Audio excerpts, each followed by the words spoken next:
The first time I tried on my sister's clothes, it was a complete accident. Well, maybe not complete. I'd been curious for a while, but I never thought I'd actually go through with it until that rainy Saturday when everyone else was out of the house. I stood in front of Nancy's closet, heart pounding so hard I could feel it in my fingertips. The house was quiet except for the soft patter of rain against the windows and the occasional rumble of thunder in the distance. Just once, I whispered to myself. Just to see. My fingers trembled as I reached for a soft blue sweater that Nancy had worn last week. It was oversized on her, which meant it might actually fit me. I slipped it over my head, the fabric sliding against my skin with a gentleness I wasn't used to. It smelled faintly of her perfume, something floral and light. I didn't dare look in the mirror yet. Instead, I reached for a skirt, a simple gray one that flared slightly at the bottom. I stepped into it, pulled it up around my waist, and adjusted it until it felt secure. Only then did I turn toward the full-length mirror on Nancy's closet door. The person looking back at me wasn't quite me, but wasn't quite someone else either. The sweater hung nicely on my shoulders, and the skirt made me feel something I couldn't quite name. Something like relief mixed with excitement. Oh, I breathed, turning slightly to see myself from different angles. My heart was still racing, but now it was with something closer to wonder than fear. I don't know how long I stood there, just looking at myself, but eventually I heard the distant sound of a car door slamming. Panic shot through me as I realized someone was home. I quickly changed back into my jeans and t-shirt, carefully hanging Mia's clothes exactly where I'd found them. For the rest of the day, I couldn't stop thinking about how I'd felt in those few quiet moments in front of the mirror. Not just different, but somehow more me. 3 weeks later, I found myself alone in the house again. This time, it wasn't an accident. I'd been keeping track of everyone's schedules, waiting for another opportunity. I'd been doing research too. Late at night, with my bedroom door locked, I'd watch makeup tutorials on my phone, the volume turned down so low I had to hold it right up to my ear to hear anything. This time I came prepared. I'd bought a few things of my own, just small stuff I could easily hide. A tinted lip balm, a mascara, a blush that the woman at the drugstore had assured me would look natural on anyone. I started with Nancy's closet again, choosing a different outfit, a soft pink t-shirt dress this time. It was simple enough that I felt comfortable in it, but undeniably feminine in a way that made my heart flutter. After putting it on, I sat at Nancy's vanity, carefully applying the makeup I'd bought. My hands weren't as steady as I would have liked, but I went slowly, remembering the tips from the videos I'd watched. When I looked in the mirror this time, I gasped. The person looking back at me was pretty. There was no other word for it. Not in a flashy way, but in a soft, quiet way that made me feel warm inside. I took a picture with my phone, then immediately deleted it, too scared to keep evidence. But the image stayed with me, burned into my memory. Jamie? Can I talk to you for a second? I looked up from my homework to see Nancy standing in my doorway, an unreadable expression on her face. My stomach dropped.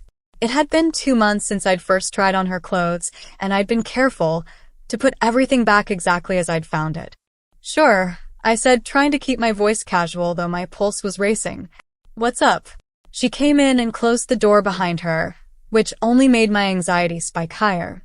I think someone's been in my room, she said, sitting on the edge of my bed, using my stuff. I swallowed hard. Oh. At first I thought I was just being paranoid. But my makeup's been moved around. And some of my clothes seem different. Like they've been worn. I could feel my face heating up.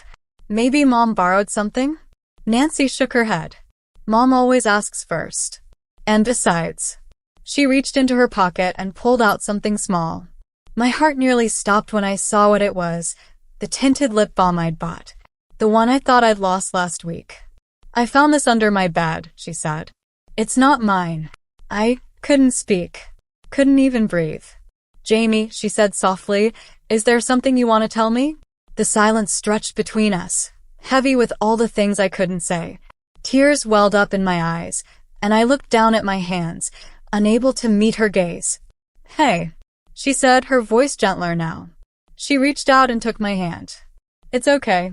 Whatever it is, The kindness in her voice broke something loose inside me. I like how I look in your clothes. I whispered, the words barely audible. How they make me feel. I braced myself for disgust, for anger, for rejection. But instead, Nancy squeezed my hand. Why didn't you just ask? She said. I would have helped you. I looked up at her stunned. You're not freaked out? She shrugged. A little surprised, maybe, but not freaked out. She paused, studying my face. Do you want to try something on now? While it's just us here. My heart leapt at the suggestion, even as fear tried to hold me back. You wouldn't mind? Mind? Jamie, I'm offering to help. She stood up, tugging me to my feet. Come on. Let's see what we can find that would look good on you. An hour later, I was sitting on Nancy's bed wearing a flowery sundress and a proper application of makeup. She'd been surprisingly knowledgeable about how to adjust things for my face. A different technique for eyeliner, a warmer shade of blush. You have great bone structure, she said, stepping back to admire her work. Seriously unfair. I laughed, still a bit nervous but also exhilarated. This isn't how I thought this conversation would go. How did you think it would go? I don't know. Yelling? Disgust? You telling mom and dad? Nancy sat down next to me. Jamie, you're my little brother. Nothing changes that, she paused. Or, should I be saying sister? The question caught me off guard. I hadn't thought that far ahead.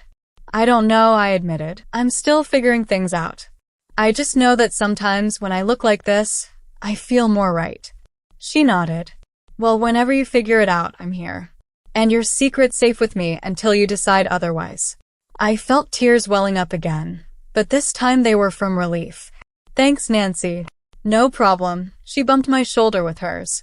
Though I am going to have to insist you stop sneaking into my room. If you want to borrow something, just ask. And maybe we should get you some things of your own. The idea of having my own clothes, things I wouldn't have to hide or return, was almost too wonderful to contemplate.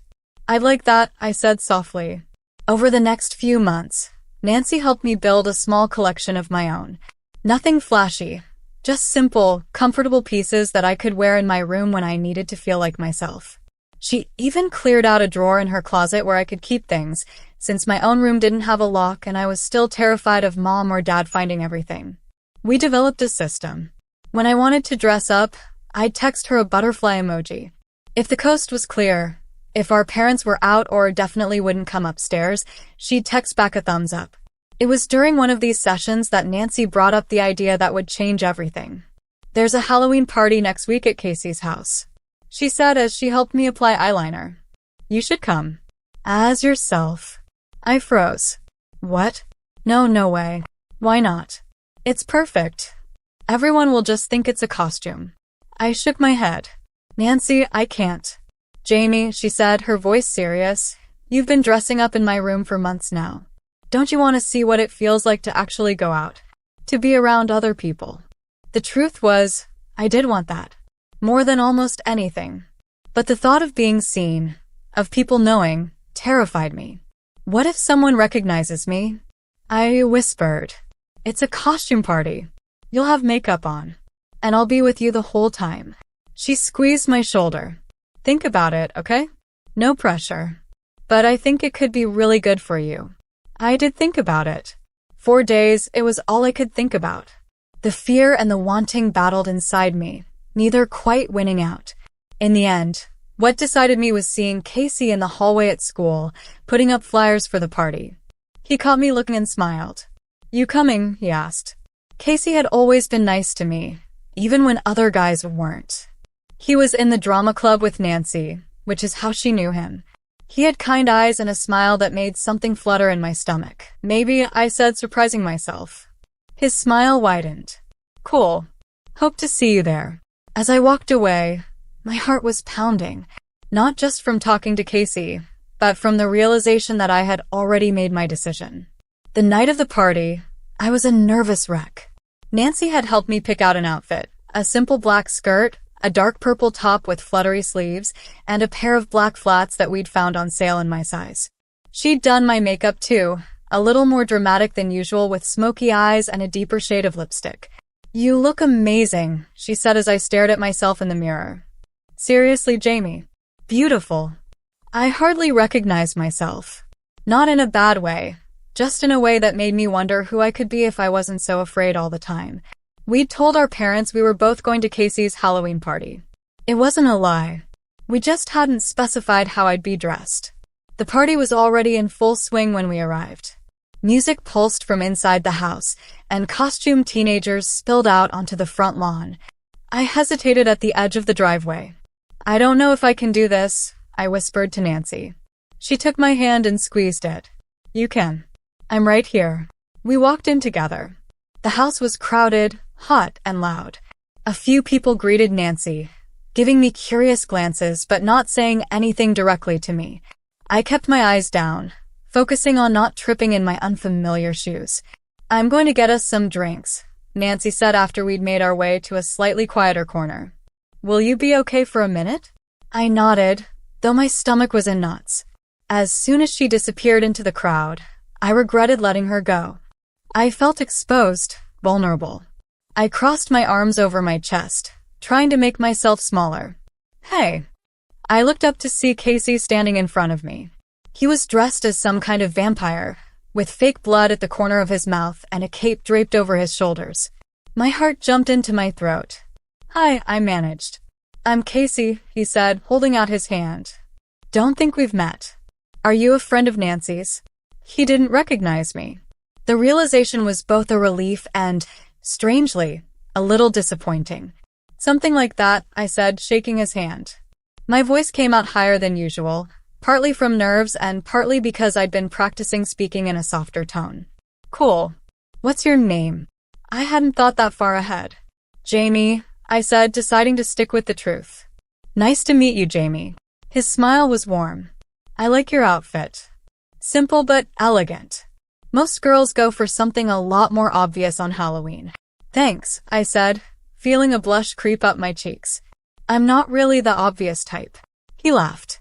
Nothing wrong with that. He paused, glancing around. So, can I get you a drink or something? Nancy's getting me one, I said. But thanks. Right. He nodded, looking a little disappointed. Well, I should probably make the rounds. Host duties and all. But maybe I'll see you later. Maybe, I said, smiling despite my nerves. As he walked away, Nancy returned with 2 cups of punch. Was that Casey I just saw talking to you? She asked, handing me a drink. I nodded, taking a sip to hide my smile. He didn't recognize me. Told you, she said with a grin. Having fun yet? And the surprising thing was, I realized I was. The fear was still there, but alongside it was something new, something like freedom.